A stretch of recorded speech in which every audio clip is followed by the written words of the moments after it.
بل شیخ صاحب د اخلاقو لکه تاسو څنګه وفرمایل انسان ته اله د اخلاقو پته لګي چې زه اخلاقي یم که نه، چې مقابل جانب ته وګوري اپوزیټ او ستا ته چې مخامخ ناست دی.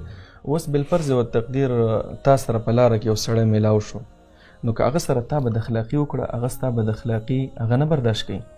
که تا ته یا تا له چا څپېړه درکړه نو هغه د سوق ګزار کوي. که یوه کنځله تاسو وکړله هغه دوه کوي، هغه درې کوي. نو دلته سړی چې دا بهر د کور نه اخلاقي یو د دې وجې نه هلته پوهېږي چې ریاکشن ګزاره سره نه کوي. دلته ستا د لاندې زنانه ده، ته ذهن کې دا ستا سوچ دی چې د اصل زما د انډر لاندې ده او یو کمزوری مخلوق دی، څوک یې اړو د تپوس نشته.